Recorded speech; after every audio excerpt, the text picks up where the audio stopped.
You are listening to C-Suite Perspectives, a podcast by the Conference Board. Welcome to C-Suite Perspectives, a signature series by the Conference Board. I'm Steve Odland of the Conference Board and the host of this podcast series. And in today's discussion, we're going to discuss diversity, equity, and inclusion, DEI, and what's going on with DEI in corporate America today. Joining me today is Andrew Jones, a senior researcher at the ESG Center at the Conference Board. Andrew, welcome. Thank you so much, Steve. Pleasure to join you again. Yeah, DEI is a really broad concept. I'm sure that some of our listeners are, complete experts at it, but some, may not be. So let's just start with the basics. Talk a little bit about what is DEI, what does it typically refer to, and, how do companies look at it? Sure, and as you laid out in your intro, DEI stands for diversity, equity, and inclusion. So it's a very broad concept, right? But when people talk about DE and I in a business setting, they're typically referring to initiatives to cultivate certain values and principles across the company. So to quickly break it down, diversity, D usually refers to the representation of a wide range of characteristics in the workforce. That might be race, gender, age, sexual orientation, disability, and so on. Equity, the E is a little bit ambiguous sometimes, but usually refers to fairness in treatment, in opportunity, in advancement. And finally, inclusion, the I refers to a lot of things, I think, particularly around sort of trying to create a culture or an environment in which all individuals, feel respected, valued, and their voices will be heard. And I think the underlying assumption here is that a diverse organization with different perspectives and experiences and values will be better equipped to drive innovation and reflect the communities it serves. And DEI as a concept really lives in the human capital area and in the human resource departments at organizations. But recently, it's come under fire a little bit, and by a broad number of sources. Talk a little bit about that and why. Yeah, sure. Happy to, Steve. And actually, we've just published a new report in the Conference Board ESG Center, which I co-authored with my colleague, Lindsay Belter. It's actually titled DEI Under Pressure. So we very much recognize that DEI is now under the spotlight, and it's clear that the political, social, and legal landscape for DEI in the US is becoming increasingly complex. In a survey of senior executives we conducted earlier this year, we actually found that over 60% describe the current social and political environment for DEI as very or extremely challenging. About half actually expect those challenges to increase further over the next few years. So this scrutiny is coming from multiple directions, including state and federal agencies, lawmakers, shareholders, and activists. And we can go on and discuss why the reasons for that is. I think there's several drivers. Yeah. Now, these efforts have evolved over time. I mean, it used to be diversity, and then it was D&I, and then it became DEI. So this is just sort of the latest thing. I mean, it's been sort of an organic subject that's changed over time. Let's just dial it back a little bit. How did it, when did this start, and how has it evolved, and how do we get where we are today? Sure. Yeah, and I think you're really right to say that DEI has evolved organically. I think it's evolved organically alongside broader trends in the business world, in wider society. I think DEI's origins you can see as following the civil rights movement and anti-discrimination legislation in the 60s and 70s, and those early decades very much focused on compliance, whether that was with affirmative action or anti-discrimination laws. And in the decades that followed, I think as businesses became more global and the American workforce grew more diverse, companies gradually evolved their focus towards perhaps what you might call managing diversity, right? Recognizing that perhaps diverse teams can drive enhanced innovation, can have an impact on business outcomes. You saw firms investing in, I think, lots of things that seem now very familiar, like diversity training, establishing employee resource groups, promoting diversity as an asset, including at the senior leadership level. I think in the last years, you've really seen DEI become mainstream, right? And even sort of become perhaps wrapped up with broader ESG strategies. And DEI really has come up the agenda. But that perhaps brings us to today, where perhaps we're now seeing maybe a little pushback against this. And recent headwinds suggest we may even be entering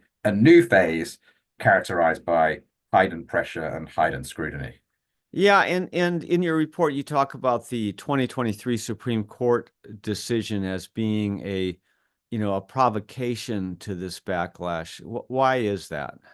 So it's a really good question, yeah. And I think over the past 18 months or so, there's been growing focus on the legality or perceived legality of race or gender conscious corporate DEI programs. And a major catalyst for this was the landmark Supreme Court decision last year. And just to give you a quick overview of that, this landmark decision was made up of two related rulings, right? One against Harvard, one against the University of North Carolina, which found that giving preference to certain racial groups in college admissions violated the Equal Protection Clause of the US Constitution. So effectively, the Supreme Court ruled that such practices amounted to unlawful discrimination. And the ruling obviously focused on higher education. Private employers are not bound by the same constitutional limitations, but the ruling has raised big concerns and uncertainty over the legality of similar programs in the workplace, particularly around perhaps hiring, promotions, and leadership development. And we report in the new report in our survey, more than 60% of surveyed executives consider the decision to have had a negative impact on their DEI effort. So it has had a real impact. I think it's driven a lot of heightened scrutiny. Yeah, and so and the irony of the decision is that you could argue that the academic institutions were trying to right the past inequities, and so these decisions were deemed to be inequitable in and of themselves in their quest to do that. And so what you're saying is that the rulings were not directly engaged or involved with DEI efforts from corporations, but they were interpreted to be more risky as a result of the interpretation by the Supreme Court against academic admissions standards. Yeah? I think that's completely correct, Steve. Yeah, while the decision itself was limited, it was restricted, it had a clear focus. I think it's kind of set a new legal standard. It's influenced sort of perhaps a new perspective on broader programs in companies, in the workplace, in nonprofits, in all ranges of organizations. And what you've seen in the 16 months or so since that decision, a number of individuals and groups have challenged, whether it's corporate DEI programs or nonprofit philanthropic programs focused on specific groups, whether that might be women or certain racial and ethnic groups, and challenging around this idea that perhaps they're promoting what might amount to reverse discrimination. So it's definitely been a landmark moment, and I think it's definitely influenced a sort of change in atmosphere. But Andrew, as you look throughout history, in any society, you see these pendulum swings where, it was, way, inequitable, whatever subject we're talking about, it's wrong, and then the pendulum swings and then it goes too far the other way. Do you sense that this DEI under pressure, DEI backlash is a bit of that pendulum correction? I think this is a really great question, a really important point, because on the one hand, I think the scrutiny and backlash and pushback is real, and we see that in our survey findings. Many executives are finding this to be a challenging environment, but at the same hand, yeah, I think there is a natural back and forth, right? As you said, a natural pendulum swing, and when you look at the last few years, a lot of DEI commitments were made and very public commitments were made, particularly in 2020, in the time of the pandemic. Many of those were sort of 3 to 5 year commitments. I think now is a natural time to reevaluate those. I think it's a natural time to evaluate what we're trying to achieve in DEI. And I think, yeah, there is some truth to that. And I think it's a similar story to what we've seen in the ESG backlash as well. Yeah, but I think it's important, if that's the case, it's important for everyone, all the players in this, to look at DEI and just say, because you can make the mistake of saying, okay, forget about DEI, throw the baby out with the bathwater, whatever metaphor you'd like to use. But in fact, if it's a pendulum swing and a slight correction in this, then can't you then come back and say, well, okay, we just need to dial it back a little bit, but not lose sight of all the objectives that we're trying to accomplish. Yeah, I think that's a really nice way to put it, right? And I think I agree that it's a challenging environment. That doesn't mean I think business leaders should be looking at DEI as a kind of binary decision, right? Do I do DEI or do I not do DEI? I think instead there's definitely it's definitely helpful to be perhaps looking through a more kind of nuanced lens, right? And think this is how do we think smartly and strategically about to do this work in a changing landscape, right? And also asking what are we really trying to achieve here, right? Why do we want to promote DEI? I guess it's ultimately because we feel it will drive innovation, it will drive decision making, it will drive value. So I think it's yeah, there's a lot of place for a nuanced and balanced perspective here. And ironically, as corporations increasingly deal with this multi-constituent world, meaning, you have to keep your eyes on the customer, the employee, the owner, environment, community. All of these are constituents, relevant constituents, and you have to do everything in the company to a balance so that you don't, focus simply on one or the other. As that has played, DEI increasingly has, which started as more of a focus on, frankly, the employee. DEI has been a subject that needs to be thought about through these rest of these constituents. And so investors and shareholders, for example, here have a role to play. And part of the pushback has come from that community, ironically. Talk about that and the multi-constituency element. Yeah, it's interesting. I think you're right that we're now, particularly in an era of stakeholder capitalism, that DEI has all these perspectives, and it's very tricky for companies to balance, particularly when there is competing interests. But to answer your question, I think investors and shareholders have definitely played a role in the pushback. Yeah, the landscape is nuanced, but I think if we perhaps look at shareholders, right, you definitely see a rise in DEI-related shareholder proposals. This year's proxy season actually saw, I think, diversity-related proposals about double compared to last year. And when you break those proposals down, what you might broadly, call anti-DEI proposals have increased. They comprise a bigger proportion of all those proposals than they did last year. And those typically raise concerns about reverse discrimination. They might ask companies to assess the risk of disadvantaging certain groups and leading to litigation. But then on the other hand, you have the pro-DEI proposals that are calling for more transparency, calling for companies to do more on DEI, calling for them to disclose more demographic data. And you can see kind of companies are caught in a very delicate balancing act between the two, right? We're trying to navigate those competing interests, caught between different stakeholder priorities. It's a very difficult line to tread. But yeah, I think shareholders have been a big part of this story for sure. Well, and you saw particularly BlackRock, but other large investing firms as well. But because they're the largest shareholder of most companies as an indexer. But you saw them taking a very strong role in pushing DEI proposals, almost to the to the detriment of shareholder returns. And I think that created some level of tension as well, where you had, ultimately the investors in the fund, BlackRock funds, saying, "Hey, look, you're pushing this as a monolithic issue without regard to the impact on shareholder return." So it doesn't come back to this, to not only issuers, companies who issue stock, issuers, but also BlackRock, which is an investment company. In between them and the people who invest in you have to think about all the constituents in the chain. You do, and I think this is such a great point, because I think you're right. Major institutional investors were such a driving force of DEI in the exact same way they were such a driving force of ESG, right? But then you've seen the pushback emerge. You've seen different investors perhaps voice concerns over whether it's DEI or ESG might be overemphasizing certain issues at the expense of financial performance. And I think what you've really seen in the last 12 to 18 months is investors have become much more selective. Whether it's talking about ESG, talking about DEI, they're perhaps favoring specific initiatives while distancing from others, becoming a lot more cautious and discerning in their support. And I think it's for the exact reasons you said, right? Yeah, that there's so many different stakeholder interests to balance, and perhaps there was a kind of a forward momentum that kind of ran unopposed for a few years and is now experiencing a natural correction. We're talking about DEI under pressure in the corporate world. We're going to take a short break and be right back. What does the future of work mean for your employees? How will your company navigate ESG? Will there be a global recession? At the Conference Board, our experts translate the latest research and economic analysis into insights and real-time problem solving for your organization. Membership at the Conference Board provides your team with an assortment of knowledge from economics, marketing and communications, ESG, public policy, and human capital.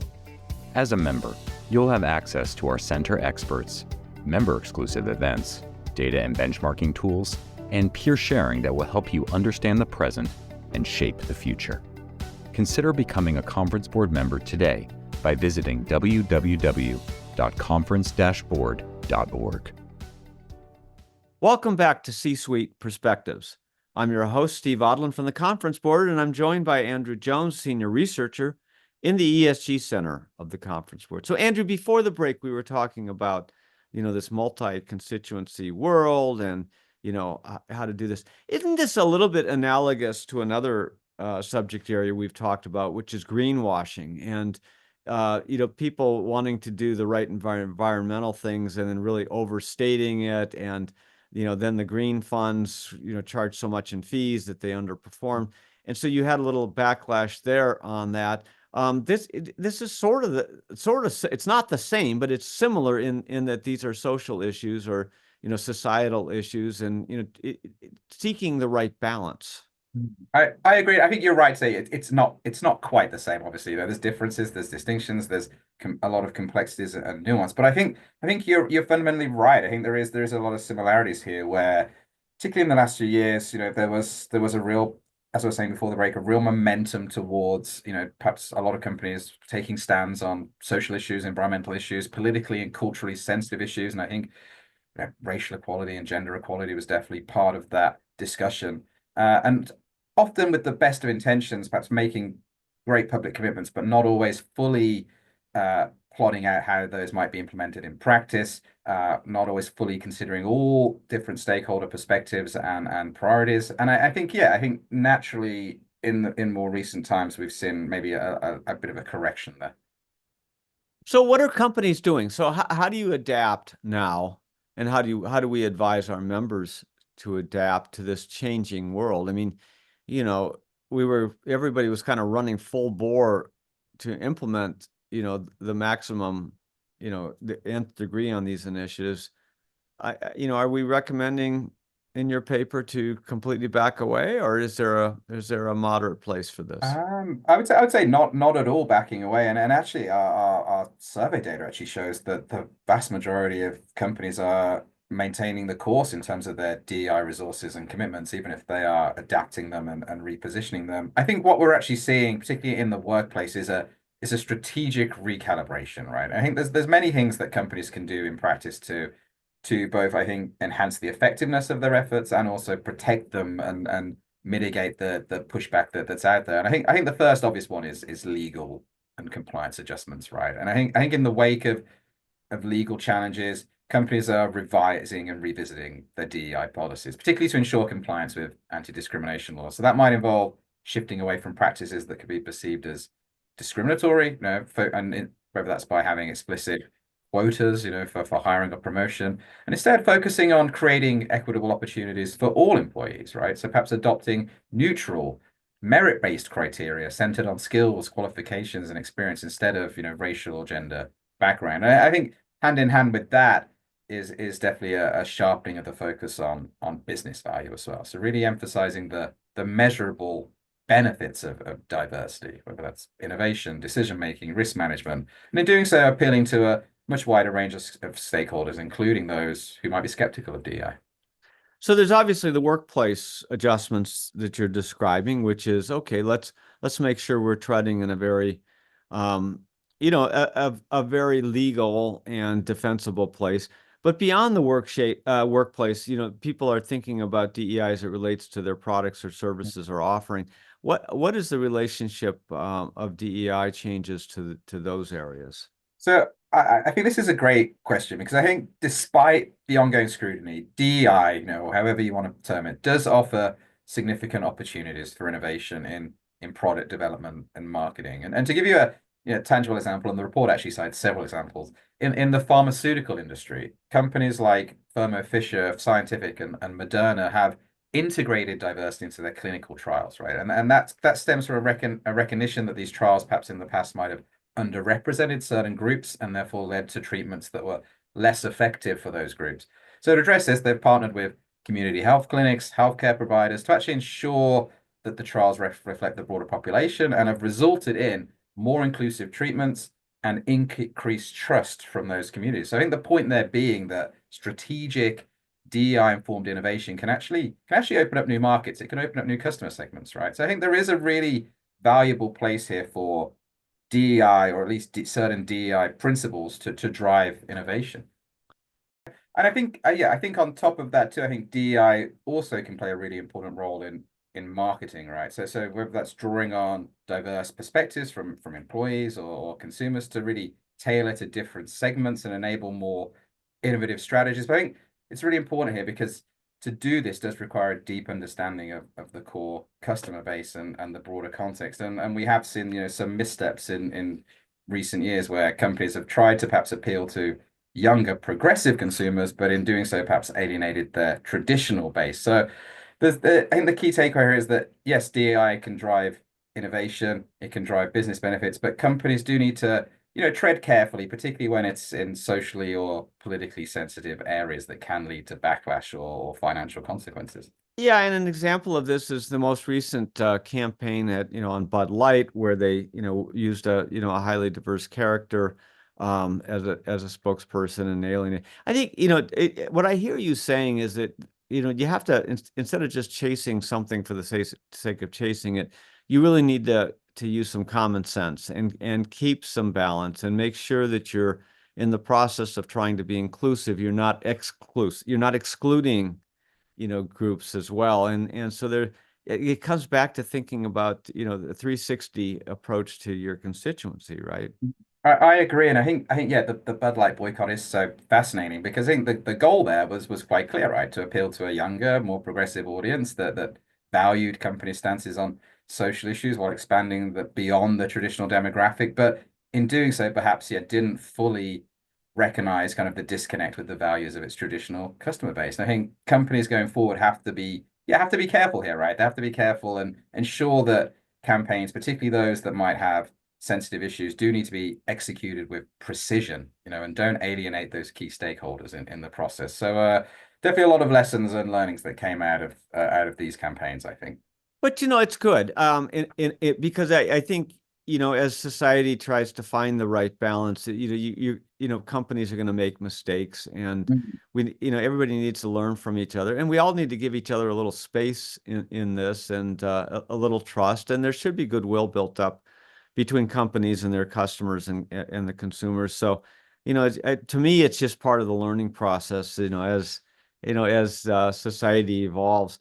But another area that you talked about in your report was philanthropy, and DEI efforts have really driven a lot of philanthropic strategies. Talk about that area. Yeah, I think this is really interesting because as you say, many companies have been supporting DEI and DEI-related issues, whether that's racial and gender issues in their communities through their philanthropy, right? Whether that's grants, scholarships, partnerships, and so on. But what we've really seen particularly since the Supreme Court decision, is we've seen these efforts come under the same kind of increased scrutiny that we spoke about. And some nonprofits, including those backed by corporate donors, have faced legal challenges over programs. And a good example that was recently settled actually was in last year, the Fearless Fund, which is a venture capital fund with an affiliated foundation, was actually sued over its grant program, which provided awards very explicitly to small businesses led by women of color. So the lawsuits claim that this effectively represented reverse discrimination, and that I believe that lawsuit was actually settled last month with the program being permanently closed. But what we've seen is similar lawsuits have targeted other nonprofits, and it's raised a lot of legal and reputational risks for their corporate supporters. So it's been a challenge, I think, for a lot of corporate philanthropy leaders. When you talk about DEI, gender and race gets most of the airtime, but in a multicultural society like the U.S., you also need to think about some other areas. And recently, the Israel-Palestinian conflict has created a lot of tension in society, as well as debate and discussion. But this also is part of DEI in a company, right? And I think you've written on and advised companies that we really need to think about how to deal with these issues in the workplace that are seemingly non-workplace issues, because people bring, their concerns, they bring, their worries, their anxiety from all of this stuff that's happening. That comes into the workplace, and the best workplaces find ways to deal with that. It's true. It's a really good point, isn't it? Particularly when we live in a polarized society. Well, it's only inevitable that our workforce will mirror, the broader context, and it will mirror those divides, whether those are political, religious, social. So it's only natural, I think, that, as you say, what are very obviously workforce issues do come into the workforce, and they can pose a real problem, right? Whether it's sort of eroding kind of workplace culture, eroding a kind of sense of shared purpose and belonging. And you mentioned the Israel-Hamas conflict. I think that's a particularly interesting one because yes, it's such a divisive conflict. It's such a polarizing issue. It's wrapped up in broader political, broader religious issues. And I think what we've really seen companies struggle to navigate these tensions over the last few years. And I think what we're seeing now is definitely, to use the language you used earlier, the pendulum is shifting a little bit, and companies are becoming a lot more reluctant to make public statements on particularly on divisive issues. And actually, I think that's a good outcome. I think it's recognizing that often public statements only potentially fuel more polarization and division.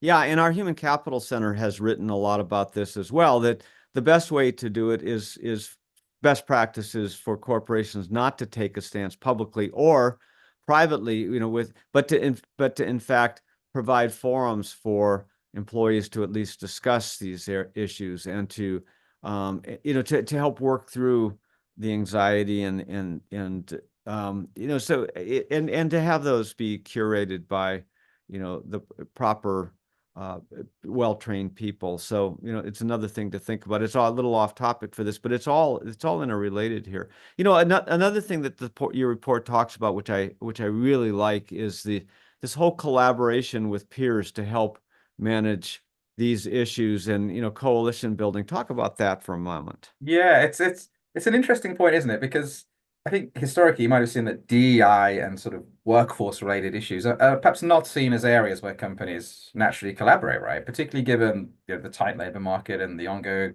competition for talent. But our report actually shows that about 80% of surveyed firms are working with other firms to address diversity commitments. And that's across a wide range of areas, right? That yeah, includes philanthropy, but also includes talent development, hiring practices, supply diversity. I think the point here is that collaboration in this field, rather than going it alone, does allow companies to share resources, align strategies, and it also allows them to collectively navigate some of these challenges, right? Some of these legal and political issues, and reduces that individual exposure to backlash, and strengthens the ability to defend and sustain diversity initiatives. So I think coalition building is important for a lot of areas, but I think it's particularly interesting in this context.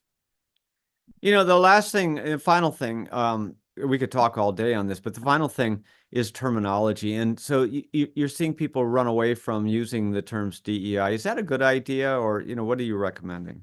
So, see, as we found in our work that more than half of companies have adjusted their DEI language in the past year, and another 20% are considering it, right? So this is an ongoing process, and it's taking all kinds of forms, right? Whether that's dropping the DEI or dropping certain aspects of DEI, perhaps de-emphasizing specific demographic groups and talking about broader goals like inclusion, belonging, and engagement. I think this is a sensible and logical approach to help sort of depoliticize DEI efforts and make them more acceptable, particularly perhaps in regions or industries where some of the traditional terms might face resistance. And we actually saw something very similar with ESG last year, right? When ESG became a politicized acronym, many companies started talking about sustainability instead, or even talking about clean air and clean water. And the point being that, yeah, adjusting terminology is a really good way to protect your ongoing resources and commitments. And I think we've seen the commitments have remained, but companies are talking about them and messaging them in a different way. And I think that's a very logical and rational choice. Well, and it means that you stay true to your objectives. What are you trying to accomplish in the end? and not being, wedded to necessarily the tactical, approach to it, but trying to figure out how do you accomplish those objectives in a way that's more palatable and salient and balanced and fair for everyone. Agreed, and it's an opportunity to sort of sharpen that terminology as well, right? And be clearer on what you're trying to achieve and how you're trying to achieve it. So yeah, I think it's sensible, and as you say, making these initiatives more palatable and more acceptable to a broader audience. Andrew Jones, thanks for being with us today and discussing the pressure that DEI is under. Great to be with you, Steve. Thanks for having me. And thanks to all of you for listening in to C-Suite Perspectives. I'm Steve Odland, and this series has been brought to you by the Conference Board. You have been listening to C-Suite Perspectives, a podcast by the Conference Board.